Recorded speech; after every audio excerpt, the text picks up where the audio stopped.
Yo, what's up, everyone? Welcome back. Jamie here today with Nathan and Dylan, and we're going to talk about the original Scream, which was released in 1996, written by Kevin Williamson and directed by Wes Craven. And this is a classic, iconic film, man. But we're just going to go through it, give our thoughts, because, you know, there's not much you can say about this film, is there? If you've not seen it, like, I don't know what you're doing at this point. It's a classic, man. You should go watch it. It really is. It's like the perfect horror movie, and I don't think anyone disagrees with me here. Like I said, Alright, it's that's review basically... done. I'll see you next week. It's a meta horror film, innit? Because in the late 90s, the slasher genre was dying. So Wes Craven originally did something like this with New Nightmare. It's literally a love note to horror movies. The more knowledgeable you are, the more references you're gonna get. I'm an intermediate thing, but like it's not aggressively how they use the references. In my opinion, they use it just right. Apart from the times they want it to be on the nose. And it starts off, and it's one of the best openings of all time. We've got Drew Barrymore, and she was all over the posters when it first came out. So everyone thought, oh yeah, she's the star. But nope, she dies in the first opening scene. They filmed that in one night, didn't they? But it's just an iconic, because, you know, you get Ghostface introduction on the phone as well. And he's quizzing her about the films, which obviously becomes a big part. And like we said about the references, like even about the Nightmare on Elm Street, she's like, oh yeah, the first one was good, the rest sucks, because that was the only one Wes Craven really was involved in most of it. Yeah, it started that famous line, which I think is only used in this one, which is what's your favorite scary movie? One of the questions is obviously like, who's the killer in Friday the 13th? And the main answer would be Jason, but obviously the first one wasn't Jason. Fucking Pamela. And what Dylan always points out when we watch it is like, what's the trick question about the door? And a question, what door am I at? Well, and it's door like, am I at? there's It's two like, of them. Spoiler alert, there's two killers, so Oh yeah, they were both going to get it. You know, He was going to get it big wrong. spoiler alert. If you're not seen this film or you know about it by now, then you know what the fuck are you doing? And I went to see it in cinema like earlier this year, and I recommend seeing it in the cinema. Like, it is an experience. Drew Barrymore's playing Casey, the character, and shit. And this is a pretty cool death, though. The way like she's basically a mom and dad are about to arrive, and she's trying to scream out for help. They don't hear her. And it's horrifying for the parents because you can just hear her slightly saying, "Mum." Just awful. Why was Mum the favourite? It's just awful. Just awful. And then obviously she gets hung on the tree, and that's the opening shot. And you know, When did he have time to do that? When did he have time? Because that was a really quick hanging from puts phone down, runs. Why do you keep saying he? There was two of them. yeah, the other one might have been waiting at the tree or something from Bears. because we see her get dragged off, don't we? And then the next time we see her, she's on the tree. Yeah. And then from there we go to a typical 90s fucking film in it with the soundtrack and all that. We're introduced to Sydney, who's the main character of the series, and her boyfriend Billy comes through the window. And it's really dated, this scene. Like when you watch it now, it's like, you know, it just screams 90s. The only thing what I dislike about Billy's character is when he starts monologuing and relating everything to films. It's like, oh, we're too post-teen drama, and it really grates on me personally about that stuff. But that is setting up his character, so it's fine. But God, it makes my back itch hearing him talk. The thing throughout the movie, he doesn't show that he's into horror movies. He doesn't show he's knowledgeable about it. Not till the end, really. Yeah, so like throughout the film, like you see him talk about certain aspects, but never like Randy. Like, he's never like Randy. True. But that's what this most of the film is, isn't it? Like they're setting up characters to be the killer, because when you're first watching it, you don't know who it is. And this is another element. Dad knocks on, doesn't he? And he says he's going out of town for a few days, so... Drugs. You know, yeah, drugs because it's a scary movie, but you automatically think when you first watch it, oh, maybe your dad's got something to do, because he's just automatically, you know, he's out of town suspiciously. Yeah, but you don't think about that until you realise her mum was earlier on. Well, yeah, true, but even like, the principal later on as well, they sort of set him up in a way, don't they? He's going with all the scissors. Like, there's a lot of trying to set people up, but not really. And then from there we go to Woodsboro High. We get introduced to Sydney's friend Tatum and her brother Dewey, the deputy sheriff. Such a weird doofus character, bless him. Played by one of the David, greatest men ever. And as we all know, you cannot kill David Arquette. Can't kill him, baby.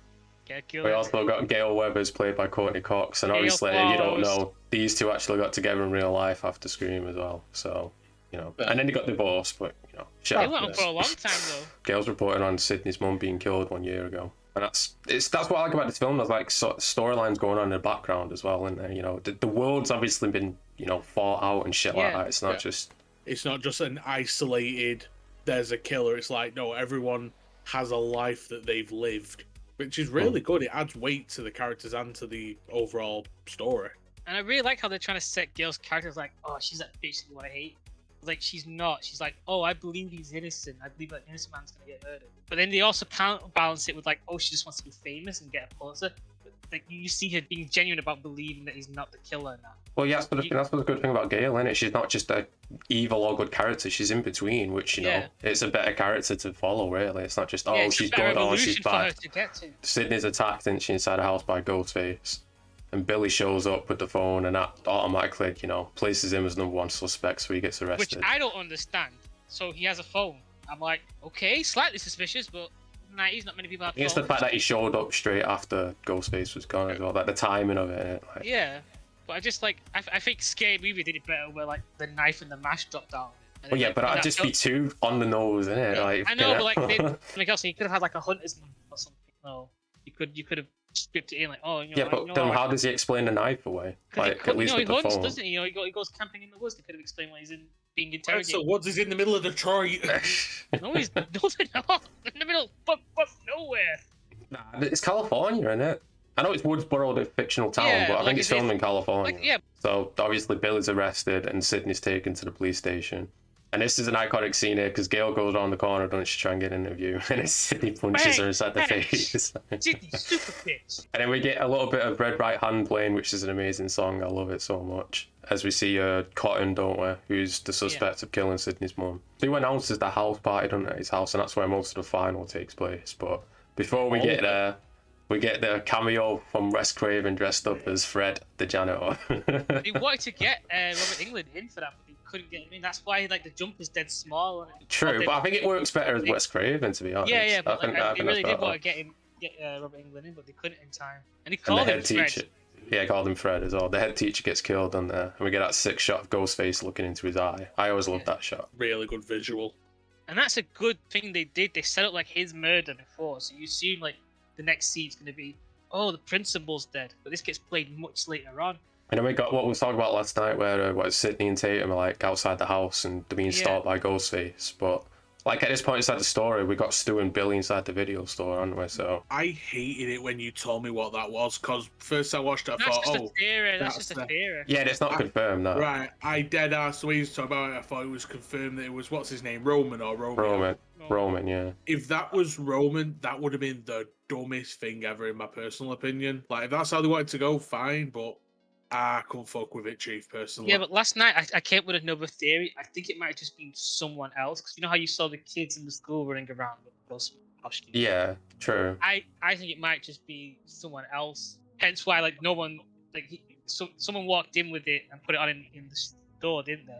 Yeah, but that part about the store, that's the other thing as well. It's like him dressed up inside a costume, no one stops him or anything. I think it was And curfew. the town's on curfew, yeah. The town's on curfew as well, so the shop's even more dead, so you're gonna notice. It's not like it's a busy shop, is it? Or something like that. Final takes place at a party, doesn't it, at the house, and Gail shows up, she plants it in camera, which she's on a delay. Come in trying to act cool. Yeah, Dewey comes in trying to get cool, and Stu tells Tatum to go and get a beer. Ghostface locks her in, and Nathan really didn't like this scene because he was wondering why she didn't stab him. I am annoyed at this scene because I understand different factors, fear, adrenaline, panic, will to survive, all that stuff. But I'm fully convinced you could have thrown 3 balls, and as he's going, shit, there's glass and booze on me, you could have broke a glass and sent him back to the motherlands, dead as shit. But no, she just panics, runs over there. Oh, look, a cat tray, I'll try and get... cat door, I'll try and get through that. Fight back, survive, you're going to die. What was up with the door? Like, it didn't seem like it could lock from inside and you couldn't get through. Because it's an interior. Like that, America. Yeah, but it's an interior door. You would have lots of I always sides. assumed that. I'm guessing it was Stu who killed because it was his girlfriend, wasn't it? So I think it was Stu who did it. But I'm guessing Billy might have been on the other side holding it so she couldn't get out. Maybe. Yeah, but no one Because notices. once she's dead, the door just opens.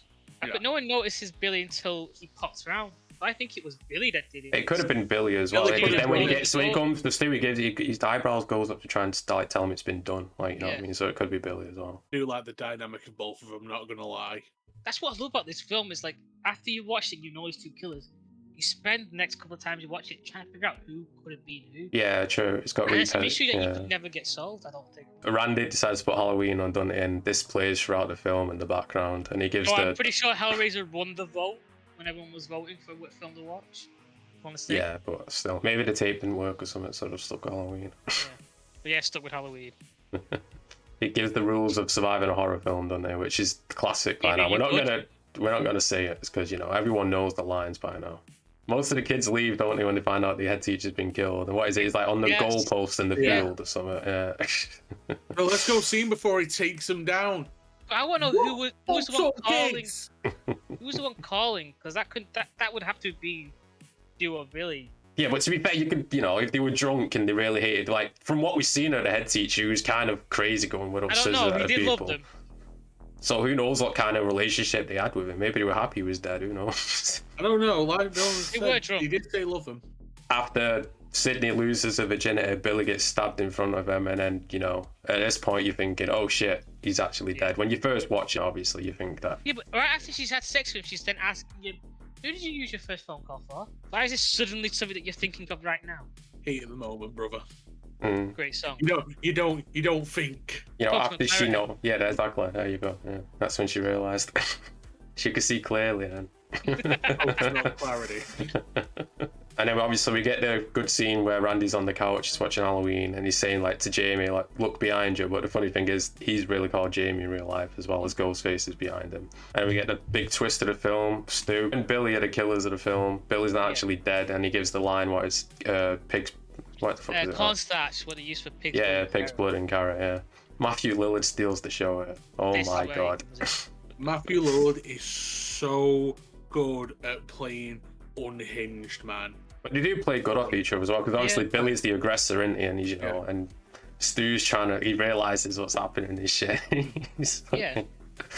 It's like he says peer pressure very much. Yeah. And he starts breaking down when he realizes his mum and dad's going to be mad at him. I remember when he was so pissed. And Sydney's dad's going to be framed for the murders. They bring him out, who's been tied up. I guess when he left town, they must have kidnapped him. Also grabbed him before he even got to the hotel because they did a search and he wasn't registered. But Stu unfortunately dies, doesn't it, with the TV on his head. And I still hold out hope. Like we were saying last night. We've still got hope until next month. Yeah, but they were originally going to bring him back for part 3, so, they have potential to actually do it. It's not like it's out of nowhere. The story, what you said was going to be for part 3, I got so hyped for. Then I remember part 3 actually existed and then got super depressed. Because the concept you gave was god tier. Kevin Williamson eventually did it in the TV show The Following with Kevin Bacon. That's pretty much the idea that he had for Scream 3. And Billy's definitely dead because he gets fucking shot through the head at the very end, so there's no question that Billy's dead. Unless you're gonna bring back like zombies and shit. Unless you go like that way. Unless you go this route, time travel, come on. He's alright, he'll walk it off, Chief. Magic water. So the final survivors aren't it? Sydney, Gale, Dewey, and Randa. They're the 4 survivors of the Yeah, we don't know if Randy survived. He's in the next one. You don't know he survived. He helped Sydney get... He's alive. He helped Sydney get his dad up at the end. He gets shot through the shoulder. He's still up. Oh, I don't remember seeing Also, that. he's in the next one. And he's in the next one Yeah, as I know. well. I'm just saying I don't remember it clarifying that he survived. Yeah, he's talking. He's helping Sydney at the end. And he's in the next one. Yeah, and he's in the next one. Will you stop bringing up the next one when we're only talking about the first one? Overall rating, what are you going to give it? I'm just going to say right now it's 10 out of 10 for me. It's perfect. 9 out of 10 for me. Yeah, I'll give it a 10 out of 10. I like that. David Seed. Dylan, you're saying Scream and Seed of Chucket Yep. are the same. Same. How, young man? We ain't got time. We ain't got time. Make sure you like and subscribe if you're new. Check out Nathan and Dylan's social links down below. Next week we're reviewing Scream 2, and then Scream 3, Scream 4, and then... Well, it's not even called Scream 5, it's Scream 2022. But, No, it's Scream 5. It's Scream 5. It's Scream 5. Let's not beat around the bush. It's Scream 5. Until then, in a bit.